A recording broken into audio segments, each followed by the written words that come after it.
இது மகிமை நேரம். கர்த்தராகிய இயேசு கிறிஸ்துவின் நாமத்தினாலே மகிமை நேரம் நிகழ்ச்சியின் மூலமாக மறுபடியும் உங்களை யாவரையும் சந்திப்பதிலே நான் மகிழ்ச்சி அடைகிறேன். கர்த்தராகிய இயேசு கிறிஸ்து தாமே ஊழியத்தின் பாதையிலே இவ்வளவாக நடத்தி வருகிற தயவுக்காக அவருக்கு நன்றியும் மேன்மையும் செலுத்துகிறேன். இந்த நாட்களிலும் நம்முடைய வாழ்விலே காணப்படக்கூடிய சூழ்நிலைகள், சில காரியங்கள் நம்முடைய வாழ்விலே நிரந்தரமாக இருந்து விடுமோ என்ற ஒரு கலக்கத்திலே நாம் வாழ்ந்து கொண்டிருப்போம். என்னுடைய வாழ்வு இது போன்ற பாடுகள் நிறைந்த வாழ்வாக, துக்கம் நிறைந்த வாழ்வாக காணப்படுமோ என்று நினைத்து கொண்டு கலங்கி கொண்டிருக்கக்கூடிய சூழ்நிலைகள் வரும். அப்படிப்பட்டதான சூழ்நிலைகளிலே கர்த்தர் நம்மை பார்த்து சொல்கிறார், இந்த சூழ்நிலைகள் நம்முடைய வாழ்வின் முடிவல்ல, இது நம்முடைய வாழ்வின் ஆரம்பம். இந்த சூழ்நிலைகளை நான் அதை மாற்றித்தர வல்லவராக இருக்கிறேன் என்று இயேசு கிறிஸ்து சொல்கிறார். பல்வேறு சூழ்நிலைகளிலே, பல்வேறு நிலைகளிலே, வேதாகமத்திலே பல தேவ மனிதர்கள் அவருடைய வாழ்வு அற்பமாக ஆரம்பிக்கப்பட்ட வாழ்வு, ஆனால் அந்த வாழ்வு ஜெயமாக முடிக்கப்பட்டது. சில மனிதர்களை நாம் தியானித்தோம். இன்றைக்கும் ஒரு மனிதனுடைய வாழ்வை எப்படியாக அற்பமாக காணப்பட்டது, கர்த்தர் எதை எப்படியாக ஜெயமாக மாற்றினார் என்பதை பற்றி தியானிப்பதற்கு ஆதாரமாக எடுத்துக்கொண்ட வேத வசனம் 1 நாளாகமும் 4ஆம் அதிகாரம் 9ஆம் வசனம் இப்படியாக கூறுகிறது. யாபேசின் தாய், நான் துக்கத்தோடு அவனை பெற்றேன் என்று சொல்லி அவனுக்கு யாபேஸ் என்று பெயரிட்டார் என்று பார்க்கிறோம். யாபேஸ் பிறக்கும்போது அவருடைய வீட்டில் துக்கம் காணப்பட்டது. அவருடைய தாய் துக்கத்தோடு காணப்பட்டார். அவருடைய குடும்பத்திலே சூழ்நிலைகள் சாதகமாக இல்லை. அதனால் அவனுக்கு துக்கத்தின் புத்திரன் என்று பெயர் கொள்ளும் யாபேஸ் என்று பெயரிட்டார். ஒருவேளை எதிர்பார்ப்புகள் ஏமாற்றங்களை தந்த காலமாக இருக்கலாம், நம்பின நம்பிக்கை அற்றுப்போன காலமாக இருந்திருக்கலாம், விரும்பிய காரியங்களை பெற்றுக்கொள்ள முடியாத காலங்களாக இருந்திருக்கலாம், மற்றவர்கள் முன்பாக தலை நிமிர்ந்து நிற்கக்கூட முடியாத ஒரு காரியங்களாக இருந்திருக்கலாம்.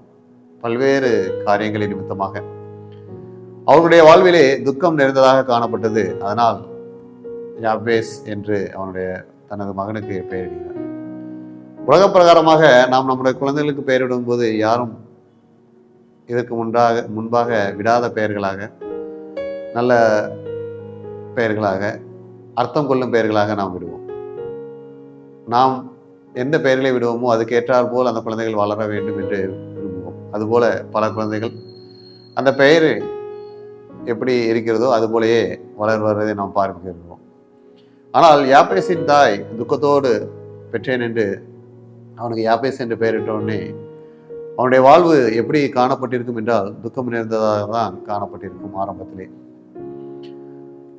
துக்கம் நிறைந்ததாக சூழ்நிலைகள், பாடுகள், துக்கம் நிறைந்ததாக அவருடைய வாழ்க்கையை ஆரம்பிக்கிறது. ஆனாலும் கர்த்தர் யாபேசின் துக்கத்தை மாற்றினார். யாபேசின் துக்கத்தை மாற்றி யாபேசை அவர் உயர்த்தினார். நாம் வேதாகமத்திலே பார்க்கும்போது 1 நாளாகமம் 4:9 பார்க்கும்போது யாபேஸ் தன் சகோதரரை பார்க்கலும் கனம் பெற்றவனாய் இருந்தான் என்று வாசிக்கிறோம். கர்த்தர் யாபேசினுடைய துக்கத்தை மாற்றி அவனுக்கு கனத்தையும் மகிமையும் அவன் சகோதரர் மத்தியிலே கொடுத்து அவனை உயர்த்தி அவனை மகிழ செய்தார். யாபேஸ் தன்னுடைய வாழ்விலே காணப்பட்ட துக்கத்தை மாற்றி எப்படியாக அவர் மேன்மை பெற்றார் என்று நாம் சிந்தித்து பார்ப்போமானால், முதலாவது, தன் துக்கம் மாற கர்த்தர் என்னை ஆசீர்வதித்து என் எல்லையை பெரிதாக்க வேண்டும் என்று யாபேஸ் கர்த்தரிடத்திலே மன்றாடினார். நாம் யாபேசின் ஜெபத்தை பற்றி கேள்விப்பட்டிருப்போம். அதை விசுவாசத்தோடு பல நேரங்களிலே நாம் கூறுவோம். ஏனென்றால் அந்த வசனத்திலே யாபேஸ் வேண்டிக் கொண்டதை கர்த்தர் கேட்டு அதை அருளி செய்தார் என்று நாம் பார்க்கிறோம். ஒரு 2 வசனங்கள் அவரை பற்றி இருக்கிறது. அந்த வசனங்களின் மூலமாக அவர் ஆசீர்வாதங்களை பெற்றுக்கொண்ட காரியங்கள் இருக்கிறது. அந்த ஒரு ஜெபத்தின் மூலமாக அவர் ஆசீர்வாதங்களை பெற்றுக்கொண்ட காரியங்கள் இருக்கிறது. அந்த ஜெபம் அவ்வளவு வல்லமை உள்ளதாக காணப்பட்டது. யாபேஸ் ஆசீர்வாதம் இல்லாதவராக இருந்திருப்பார்.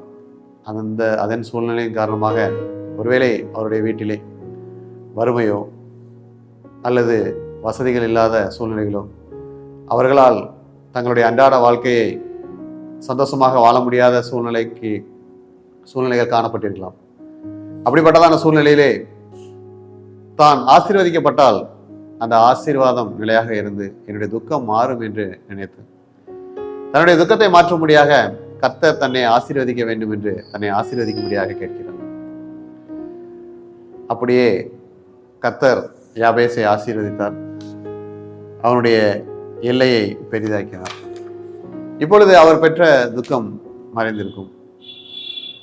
எல்லா மனிதர்களுக்கும் முன்பாக அவர் ஆசீர்வாதமாக மாறியிருக்கிறார். அவர் சந்தோஷம் மகிழ்ச்சியோடு காணப்படுகிற சூழ்நிலைகள் காணப்படும்.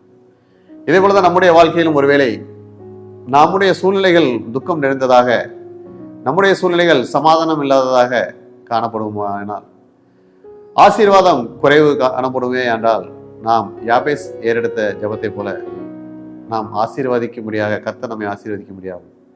கர்த்தர் நம்ம எல்லைகளை பெரிதாக்க முடியாமல் கர்த்தரிடத்தில் கேட்கும்போது கர்த்தர் நம்மை ஆசீர்வதித்து நம்முடைய எல்லைகளை பெரிதாக்கி தருவார். துக்கம் நம்முடைய வாழ்விலே முடிவல்ல. ஒருவேளை நம்முடைய வாழ்விலே துக்கம் இருந்திருக்கலாம். அந்த துக்கத்தை கர்த்தர் மாற்றி நம்மை கனப்படுத்தி ஆசீர்வதித்து மகிழ செய்வார். இரண்டாவதாக நாம் பார்ப்போமானால், தன் துக்கம் மாறும்படி கர்த்தருடைய கரம் தன்னோடு இருக்கும்படி ஜெபம் செய்தார். தன் வாழ்விலே துக்கம் வரும்படியாக என்ன சூழ்நிலைகள் ஏற்பட்டு இருக்கும் என்று அவர் சிந்தித்து பார்த்திருப்பார். தான் எடுக்கும் எல்லா செயல்களிலும் ஒருவேளை தோல்வியை சந்தித்திருக்கலாம். தன்னுடைய முயற்சிகள் எல்லாம் பலனளிக்காமல் போயிருக்கலாம். தான் செய்கிற காரியங்களிலே அவர் நஷ்டங்களை அனுபவித்திருக்கலாம். இப்படியாக பல சூழ்நிலைகளிலே காணப்பட்டிருக்கிற சமயத்திலே அவர் கர்த்தருடைய கரம் தன்னோடு இருக்க வேண்டும் என்று அவர் விரும்புகிறார். கர்த்தருடைய கரம் அவரோடு இருக்கும்போது தான் ஆசீர்வதிக்கப்படுவேன் என்று தன்னுடைய துக்கம் மாறும் என்று நினைக்கிறார். வேதாகமத்திலே நாம் பார்க்கும்போது நெகேமியா 2ஆம் அதிகாரம் 18ஆம் வசனத்திலே, கர்த்தருடைய கரம் நெகேமியாவின் மேல் நன்மையாக இருந்ததால் நெகேமியா அலங்கத்தை கட்ட தீர்மானிக்கும் போது அவனுடைய காரியம் வாய்த்தது என்று பார்க்கிறோம். கர்த்தருடைய கரம் நன்மைக்கு ஏதுவாக தன்னோடு இருக்க வேண்டும் என்று நினைத்து, கர்த்தருடைய கரம் என்னோடு இருக்க வேண்டும் என்று அவர் பிரயாசப்பட்டு ஜெபிக்கிறார். அதுபோலவே கர்த்தருடைய கரம் யாபேசோடு இருந்தது. கர்த்தர் யாபேசை ஆசீர்வதித்து அவனுடைய துக்கத்தை மாற்றினார். கர்த்தருடைய கரம் யாபேசோடு நன்மைக்கு ஏதுவாக இருந்து அவனுடைய காரியங்களிலே ஜெயத்தை தந்து அவன் ஆசீர்வாதங்களை பெற்றுக்கொள்ளும்படியாக செய்தது. மூன்றாவதாக நாம் பார்க்கும்போது, தன் துக்கம் மாற தீங்கு தன்னை துக்கப்படுத்தாதபடிக்கு வேண்டிக் கொண்டார். பாடுகள் உபத்திரவங்கள் நிறைந்த உலகம், மற்ற மனிதர்களால் நாம் நிர்மாணிக்கப்படுகிற நேரங்கள், காலங்கள், பல மனிதர்களால் நாம் தீங்கு அனுபவிக்கிற நாட்களாக கூட காணப்பட்டிருக்கலாம். அவரை ஒடுக்கியிருக்கலாம், இல்லை என்றால் அவருக்கு விரோதமாக சத்துருக்கள் எழும்பியிருக்கலாம். இப்படியாக எழும்பின சூழ்நிலையிலே தீங்கு அவரை துக்கப்படுத்தி இருக்கும். அதனால் வந்த தீங்கு அவரை துக்கப்படுத்தி இருக்கும். அவர் கர்த்தரிடத்திலே கேட்கிறார், தீங்கு என்னை துக்கப்படுத்தாதபடிக்கு வேண்டிக் கொண்டார். அந்த தீங்கு தன்னுடைய வாழ்விலே துக்கத்தை கொண்டு வந்து இருக்கிறது. மற்ற மனிதர்களால் செய்யப்பட்ட தீங்கு, மற்ற மனிதர்களால் செய்யப்பட்ட காரியங்கள் தன்னுடைய வாழ்விலே துக்கத்தை கொண்டு வந்ததாக காணப்பட்டிருக்கும். எனவே தீங்கு தன்னை துக்கப்படுத்தாதபடிக்கு அவர் கர்த்தரை நோக்கி வேண்டிக் கொண்டார். கர்த்தர் யாபேசின் ஜெபத்தை கேட்டு தீங்கு அவனை துக்கப்படுத்தாதபடிக்கு பாதுகாத்து கொண்டார்.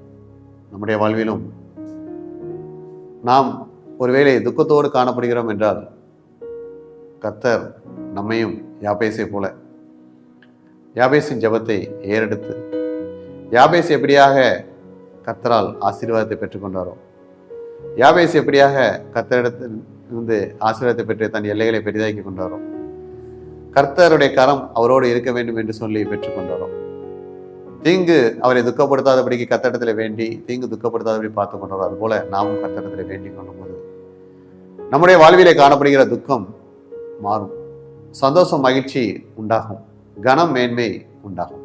கர்த்தர் அப்படிப்பட்டதான கனத்தையும் மேன்மையும் நமக்கு தருவாராக. நம்ம துக்கத்தை மாற்றி நம்மை மகிழ செய்வாராக. ஆமீன். ஜெபம். கர்த்தாவே, என்றாலும் துக்கத்தை மாற்றி மகிழ்ச்சியை தருகிற கர்த்தர் எப்படியாக யாபேசின் துக்கத்தை மாற்றினாரோ, ஒருவேளை எங்களுடைய வாழ்விலே துக்கம் எங்களுடைய வாழ்வின் ஆரம்பம் முடிவாக இருக்கும் என்று நினைத்திருக்கிற ஒவ்வொருவருக்கும் அவருடைய துக்கத்தை மாற்றி அது நம்மளுடைய வாழ்வின் ஆரம்பம் முடிவை நான் மகிழ்ச்சியாக தருவேன் என்று அவர்களுக்கு வாக்கு கொடுத்து அவர்களை ஆசீர்வாதமாக மாற்றி அவர்களை ஆசீர்வதித்து அவர்கள் துக்கம் நீங்க செய்ய வேண்டுமா இயேசு கிறிஸ்துவின் ஜெபிக்கிற நல்ல பிதாவே ஆமென்.